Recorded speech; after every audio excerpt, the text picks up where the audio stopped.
Bonjour et bienvenue sur Tatou Senti, le podcast qui désormais agite le parfum.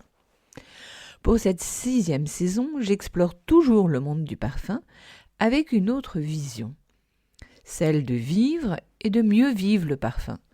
Faire parler les odeurs, le nez et les saveurs avec plus que jamais l'accent sur innovation, audace et créativité.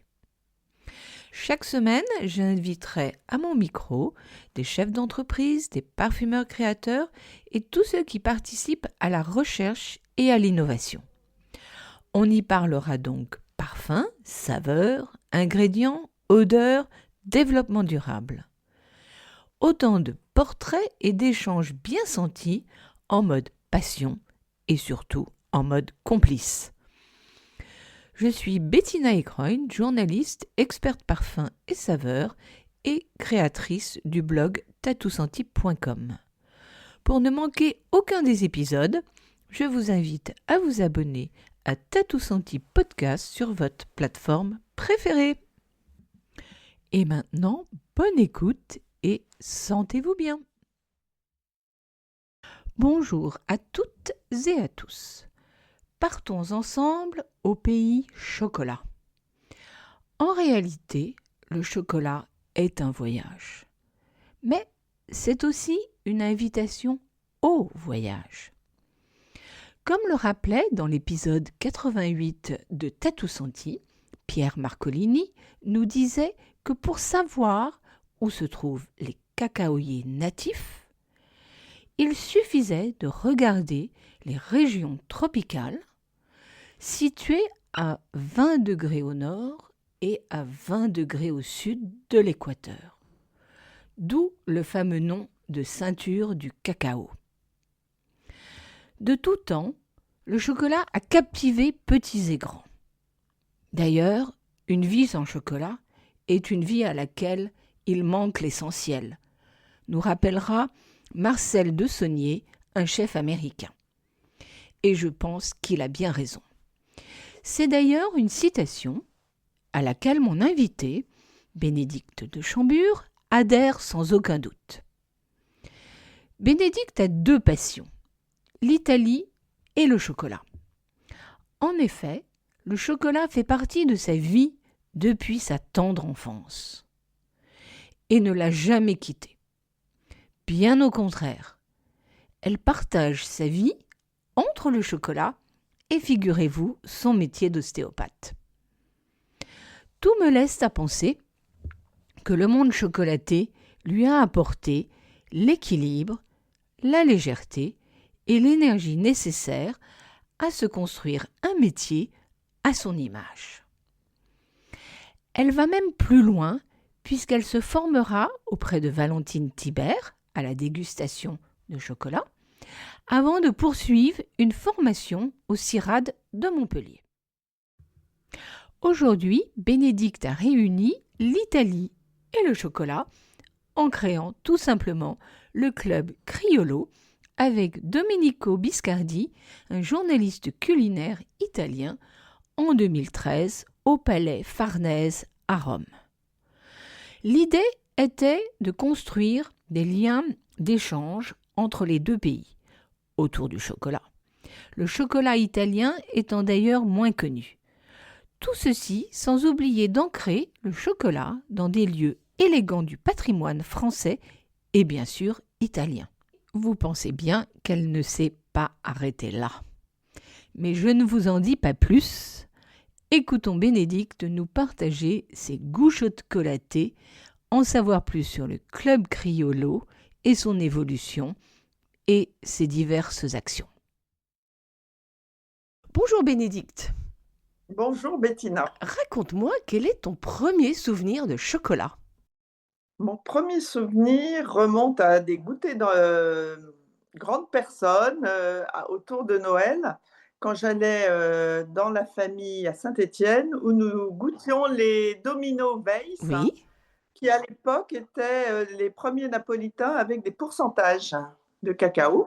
J'avais envie de goûter toutes les couleurs et une couleur correspondait à un pourcentage de cacao.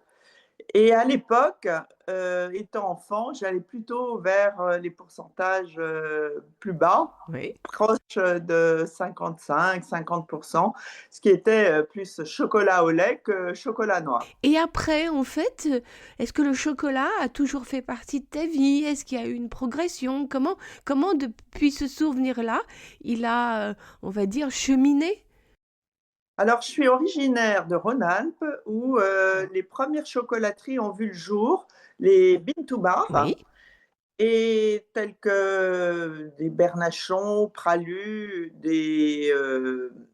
Dufour, des personnes comme ça connues pour avoir fait, en premier leur pâte de chocolat et j'étais, fascinée par leur, savoir-faire mmh, et du coup, j'ai voulu faire, partie, de ce monde-là.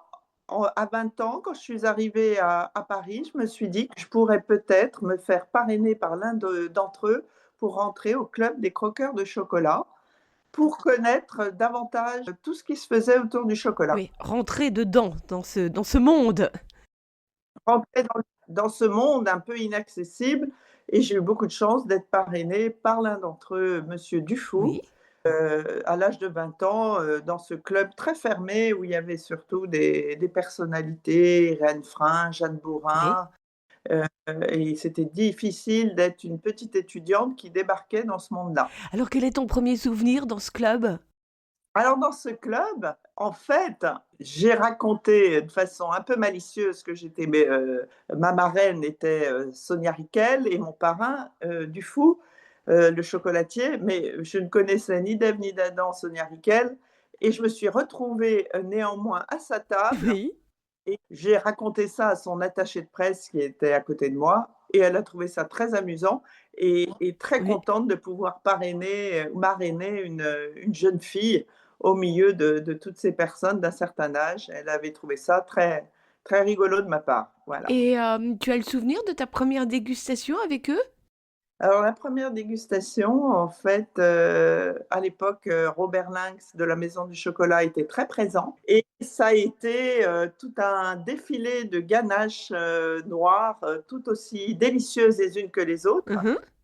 et d'un niveau, excellent avec, une couverture très fine et un intérieur qui était, peu sucré, donc une tendance, beaucoup, noire, hein, à l'époque. Robert Mmh. aimait tout ce qui était au-dessus de 75 au niveau de la couverture comme au niveau de l'intérieur et ça a été, un délice, station vraiment, ponctuée de choses délicieuses, autour de ces Quels ganaches. sont en fait, les chocolatiers que tu affectionnes et un peu, pourquoi? Qu'est-ce que tu aimes chez les uns et chez les autres?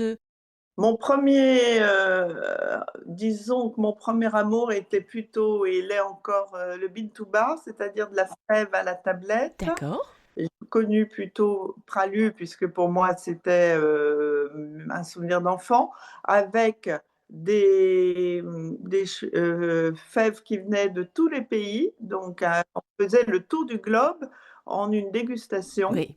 et j'ai toujours eu, plutôt une tendance à aimer le Madagascar, lui Oui. ayant justement une petite, plantation à Madagascar et le Sao Tomé qui travaillait très bien dans ces bars infernales qui sont des bars maintenant il met autre chose comme cacao, mais à l'époque qui étaient tout enrobés de Sao Tomé, 70 ou 75. Mmh. Sinon, comme autre bean to bar d'aujourd'hui, je dirais que j'aime beaucoup, les marques, comme Edward, Oui. qui s'est bien développé à Paris. J'aime, Et pourquoi tu l'aimes? Qu'est-ce que tu aimes chez lui?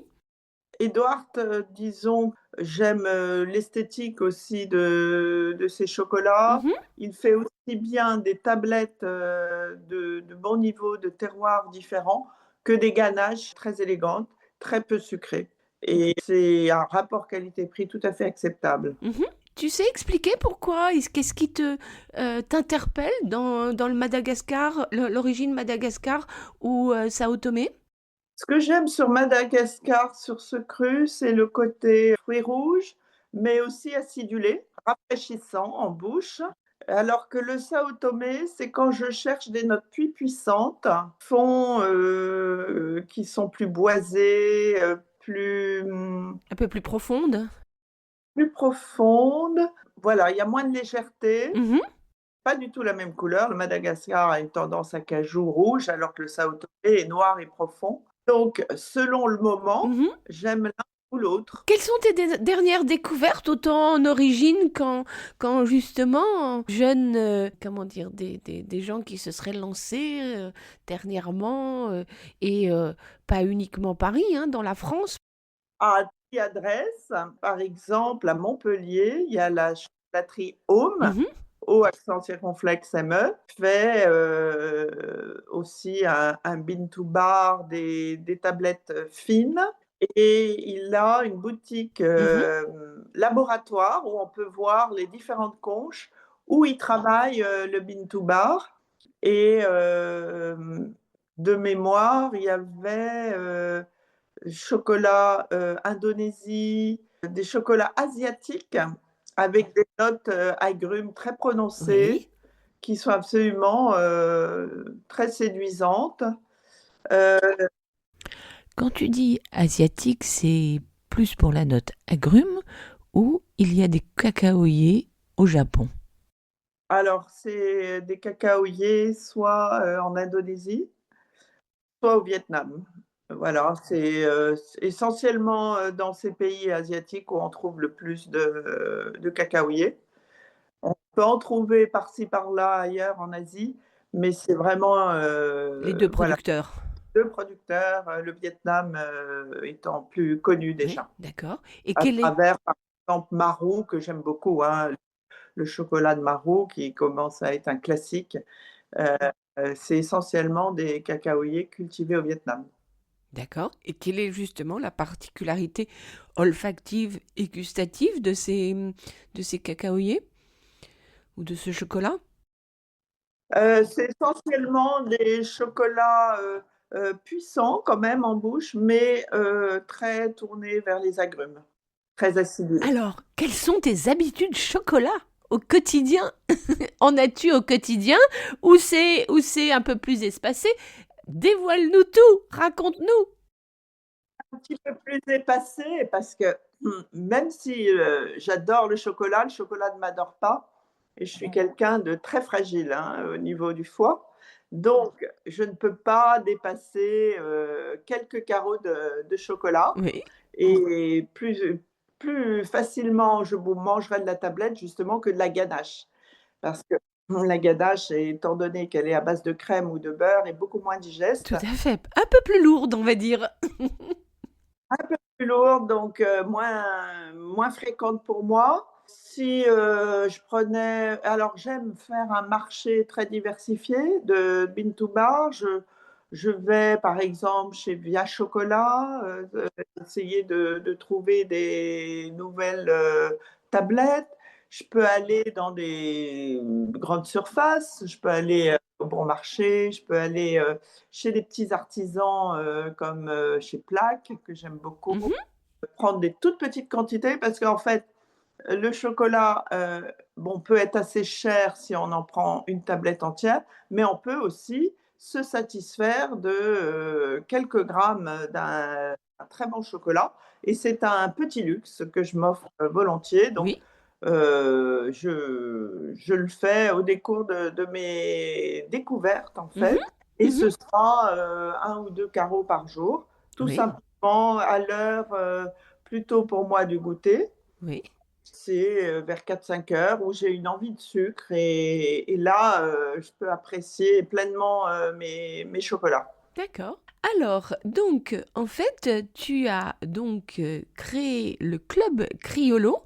Donc, j'ai envie de savoir, en fait, à quel moment cette idée est apparue et est devenue une évidence. C'est devenu quelque chose d'évident quand je me suis mise à travailler pour mon travail d'ostéopathe à Rome, entre l'Italie et la France, il y a déjà 12 ans. Oui, Et me suis dit que le chocolat italien n'était pas du tout connu, non? y avait pourtant comment dire, une tradition dans le nord et dans le sud. Alors dans le nord, à Turin, par exemple, avec la gianduja, Oui. et puis dans le sud, en Sicile, le chocolat de Modica, qui est un chocolat travaillé à froid, Mhm. qui est très peu conché, qui a du croustillant. Oui. Et bon, entre les deux, il y a beaucoup de chocolatiers et pâtissiers souvent parce qu'en Italie, on ne fait pas la différence. Il n'y a pas de CAP chocolaterie. On est d'abord pâtissier et parfois on acquiert cette compétence chocolatier, mais il n'y a pas de diplôme spécifique. Mhm. Et me suis dit qu'il travaillait très bien le chocolat aussi à travers les pâtisseries. Donc, je me suis dit que c'était l'occasion de reprendre peut-être les échanges de savoir-faire entre les deux pays en faisant connaître Oui. à des personnes donc, qui sont devenues mes membres, hein, au club que j'ai constitué progressivement, savoir-faire italien et français Mhm. euh, chez les artisans essentiellement. Et en fait, dans ma recherche, j'ai été aidée par une amie italienne qui connaissait un garçon qui était romain, qui s'est beaucoup intéressé, et lui également de son côté, aux pâtisseries, qui s'appelle Domenico D'accord. Biscardi, et qui est devenu d'ailleurs journaliste gastronomique par la suite. Et on a fait équipe tous les deux jusqu'à cette année. Lui a dû reprendre d'autres activités, donc je suis à nouveau seule présidente du club Criollo, D'accord. qui est constitué d'une soixantaine de membres, donc qui a vu le jour en 2013 au Palais Farnèse, c'est-à-dire à l'ambassade de France à Rome. Et notre idée a toujours été d'ancrer le chocolat dans des lieux élégants, Oui. du patrimoine culturel, français ou italien, Mhm. pour partager au-delà du chocolat, également de quelque chose de culturel et d'unique dans nos soirées de gala. J'ai juste envie, avant de qu'on continue, qu'on poursuive, euh, pourquoi Club Criollo? Criollo. Alors un jour, j'étais assise au Club des croqueurs de chocolat à côté de Pierre Hermé. Oui. Et j'avais déjà décidé de créer le club, j'avais également rencontré Domenico, donc il me manquait plus que le nom. Et j'en parle à Pierre Hermé qui était à côté de moi, qui me dit Criollo, c'est pas mal comme nom parce que vous pouvez le dire dans toutes les Oui. langues. En italien, en français, en espagnol, ça sera toujours Criollo. Et à la fois, ça correspond à un cru de chocolat de haute volée. Mhm. Et du coup, ça m'a Parce que rappelle-nous, en fait, le Criollo, il y a deux autres fèves.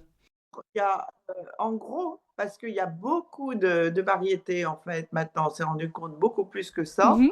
Le Criollo est un cépage, comme en vin. Oui.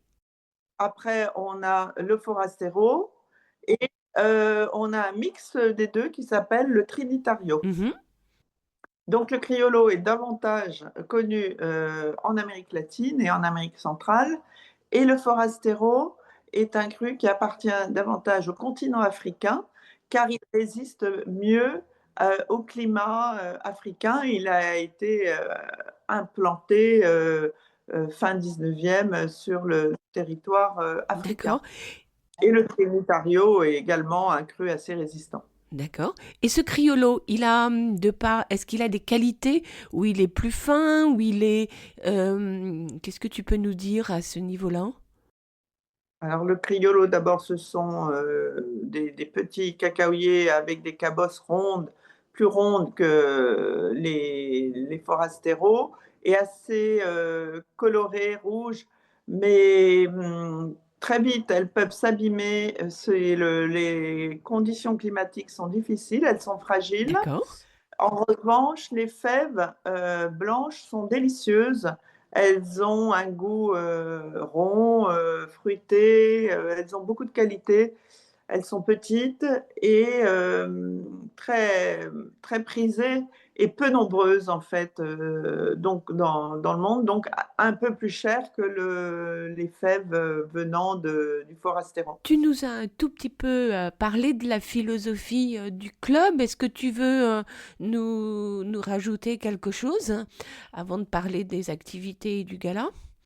Le club continue à évoluer Oui. par rapport à ses actions auprès de la jeunesse. Mhm. L'idée étant de rajeunir toujours le club, hein, pour qu'il y ait une pérennité. Et actuellement, je souhaite dans les écoles de chocolaterie, ce qui est les métiers d'apprentissage destinés aux métiers de la cuisine aussi et du sucré, introduire peut-être des cours de chocologie. Oui. Ça, Qu'est-ce que tu entends par chocologie? chocologie, ce sera un apprentissage à la dégustation du chocolat. D'accord. Ça peut visiblement intéresser maintenant certaines directions d'école. Mhm. Donc, se rapprocher d'une jeunesse qui potentiellement peuvent faire ensuite partie du club avec des cotisations bien sûr adaptées à cette population. Et puis, pour la première fois aussi, cette année, on a mis en place avec deux membres du club, Véronique Scholl et Béatrice Merle-Daubigné, Mhm. un rapprochement avec COP1, qui est une association d'étudiants qui n'ont pas les moyens de festoyer, dirons-nous, avec des bons chocolats ou des pâtisseries et de recevoir quelques amis chez eux d'une façon un petit peu festive. Et du coup, l'idée est d'aller chez les artisans qui sont d'accord pour ce projet, récolter ce qui n'a pas été vendu Oui. et le donner gratuitement aux étudiants qui vont s'arranger pour les récupérer. D'accord. Donc ça, c'est une nouvelle Ouais, c'est initiative joli ça. cette année, avoir davantage de regard vers la jeunesse qui a vécu des années difficiles avec le Covid et pas toujours justement de quoi s'offrir ce petit luxe. Tout à fait. Puis Donc voilà la nouvelle ouverture du club pour cette année. d'accord, bah écoute, je trouve que c'est très chouette, puis c'est en même temps aussi, parce que c'est très important, les éduquer aussi au niveau gustatif, leur ouvrir d'autres perspectives, et comme on sait, c'est en dégustant qu'on affine et qu'on entraîne et qu'on apprécie de plus en plus un ingrédient, que ce soit du chocolat ou autre chose, et c'est vrai que le prix du chocolat, pour différentes raisons, mais on y reviendra un petit peu plus tard, a tout de même augmenté. Donc voilà, donc bravo. Est-ce que tu peux juste nous toucher un mot sur les différentes activités du club, comment ça se passe? Alors ce club donc a 60 membres, euh, des Français et des Italiens à Paris essentiellement. Mhm. Les activités ont lieu environ tous les 2 mois. Ce sont des visites de laboratoire pour aller auprès des artisans et qu'il y ait un échange avec les membres. Et les artisans nous ouvrent leur laboratoire assez facilement. Alors, plus facilement à Paris, mais c'est aussi autour de Paris. Mhm. Et on irait bien volontiers au-delà, pourquoi pas aller aussi dans les régions, à Lyon, dans les régions concernées. Et puis en Italie, on ne l'a pas mis en place, mais ça pourrait aussi faire l'objet de certains week-ends. Oui. Nous sommes invités, par exemple, chez Domori, près de Turin. Tout le club pourrait y aller. Ça peut être envisageable l'année prochaine. Et puis, en début d'année, maintenant, j'ai également proposé à une chocolatologue du club, Emmanuelle de Beauregard, de nous faire partager sa connaissance sur la dégustation. Et je propose une ou deux séances de dégustation de bean to bar à des niveaux différents. C'est elle qui met en place, en fait, je dirais, deux dégustations qui se complètent l'une l'autre. Mhm.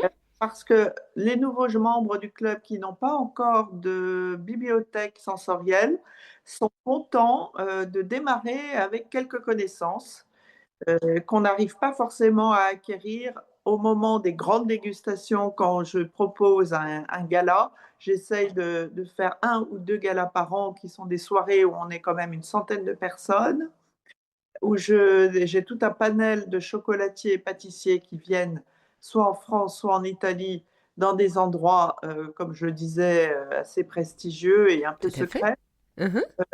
où il y a également des éléments culturels et soit musicaux, soit autour des arts, des différents arts. Et c'est pas toujours le lieu où on peut apprendre beaucoup, même si on échange autour des tables. Sensation, puisqu'on a 10, 12 artisans qu'on accueille. Voilà, ceux qui ont acquis une petite connaissance sont contents de les mettre un peu à l'épreuve ce jour-là. Oui, puis c'est bien connu. Plus on connaît le produit, plus on le comprend, et plus on a effectivement quelques clés de compréhension. On va apprécier, on va aller plus loin. La dégustation ne va plus être complètement la même. Et donc, c'est vrai que c'est intéressant. Si vous voulez avoir plus d'informations sur mes invités, je vous recommande d'aller sur tatousenti.com et lire l'article. Si vous avez aimé cet épisode, vous pouvez soutenir Tatou Senti Podcast par un don. Le lien se trouve sur Tatou Senti Podcast Instagram et vous pouvez aussi écrire un commentaire sur Tatou Senti Apple Podcast. Enfin, abonnez-vous pour ne rater aucun des épisodes sur votre plateforme préférée. En attendant le prochain épisode mercredi prochain, sentez-vous bien.